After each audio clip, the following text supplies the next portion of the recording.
اب تیسری لنک ہے امت محمد صلی اللہ علیہ وسلم.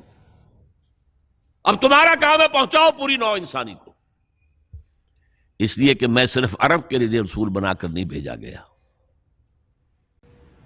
وما ارسلناک الا کافۃ للناس بشیرا ونذیرا. ہم نے نہیں بھیجا ہے نبی آپ کو مگر تمام نوع انسانی کے لیے بشیر اور نذیر بنا کر. تو حضور نے تو خود صرف عرب تک تبلیغ کی ہے، باقی کچھ خطوط لکھے ہیں، اس سے کوئی حجت تو قائم نہیں ہو جاتی. مکے والوں پر 12 برس تبلیغ کی ہے، ہندوستان میں تو کوئی آیا ہی نہیں، چین میں کوئی پہنچا ہی نہیں. تمام دنیا تک یہ کام اب امت کے حوالے کیا. یا تو حضور رہتے قیامت تک اور تمام نوع انسانی تک اس دین کو پہنچا کر اور کل روح ارضی پر اس دین کو غالب کر کے سرخرو ہو کر اللہ کی خدمت میں حاضر ہو جاتے. لیکن نہیں، اللہ کی حکمت ہے. اے نبی اب آپ کی امت کا کام ہے. اور دیکھیے کس قدر خوبصورت ہے یہ قرآن مجید میں. یہ اسے عربی میں کہتے ہیں فقہ اللغہ. لغت کا بھی ایک تفقہ ہوتا ہے گہرائی میں. ایک لفظ جو ہے، اب 2 لفظ ہیں قرآن میں.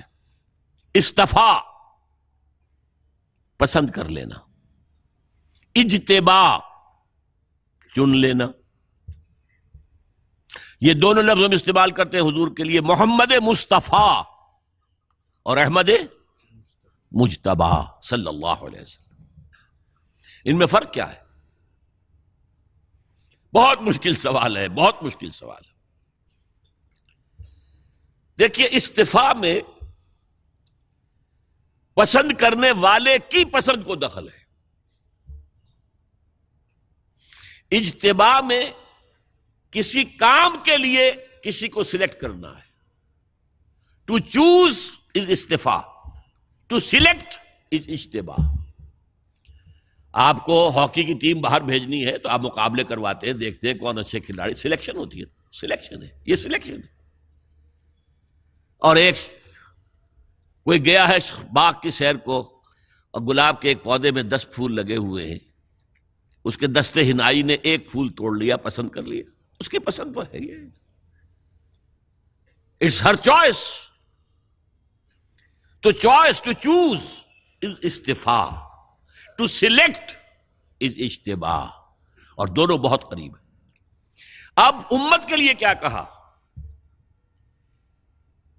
جاہدوا فی اللہ حق جہادہ ھو اجتباکم. اسی رکوع میں، وہی سورہ حج کا آخری رکوع، 6 آیتوں پر مشتمل قرآن مجید کا جامع ترین رکوع،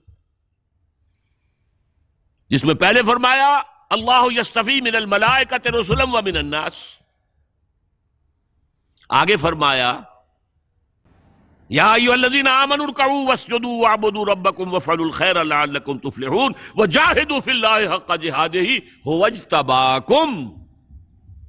اللہ کی راہ میں جہاد کرو جیسا کہ اس کے لیے جہاد کا حق ہے. اس نے تمہیں چن لیا ہے. اپنے نصیب پر فخر کرو. اب تم رسالت کی ایک کڑی کے طور پر،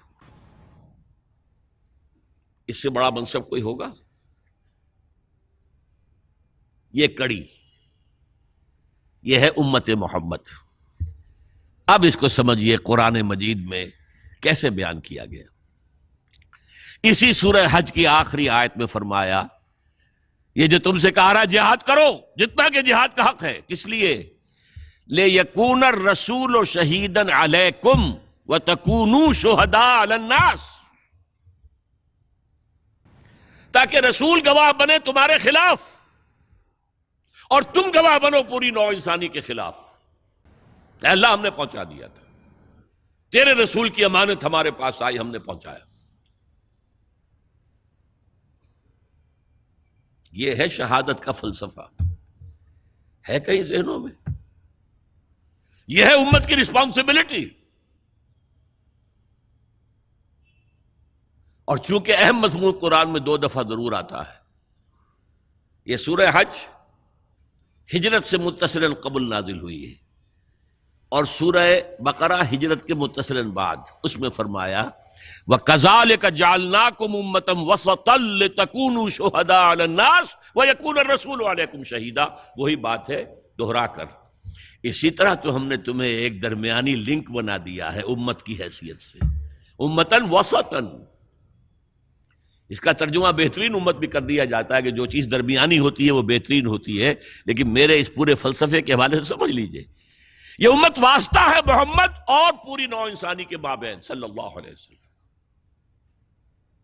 وَكَذَلِكَ جَعَلْنَاكُمْ أُمَّةً وَسَطًا لِتَكُونُوا شُهَدَاءَ عَلَى النَّاسِ وَيَكُونَ الرَّسُولُ عَلَيْكُمْ شَهِيدًا. اور یہ کس سبجیکٹ، یہ آیا ہے کس کانٹیکسٹ میں؟ تحویل قبلہ. 16 مہینے تم نے نماز پڑھی ہے بیت المقدس کی طرف رخ کر کے. فَوَلِّ وَجْهَكَ شَطْرَ الْمَسْجِدِ الْحَرَامِ. اے نبی اب اپنا رخ موڑ دیجئے مسجد حرام کی طرف. اور یہ علامت ہے اس بات کی کہ جو حیثیت بنی اسرائیل کو حاصل تھی اب وہ تمہیں حاصل ہے. ان سے سلب کر لی گئی وہ پوزیشن اور ان کا قبلہ منسوخ. اب ایک نیا قبلہ ہے اور اس قبلے کے گرد امت محمد ہے، اس کی تاسیس ہو گئی ہے اور اس کی کورونیشن ہوئی ہے، تاج پوشی ہوئی ہے. وَكَذَلِكَ جَعَلْنَاكُمْ أُمَّةً وَسَطًا لِتَكُونُوا شُهَدَاءَ عَلَى النَّاسِ وَيَكُونَ الرَّسُولُ عَلَيْكُمْ شَهِيدًا. اب اس پس منظر میں سوچئے ہم کہاں کھڑے ہیں، ہم کس شے کی گواہی دنیا کے سامنے دے رہے ہیں؟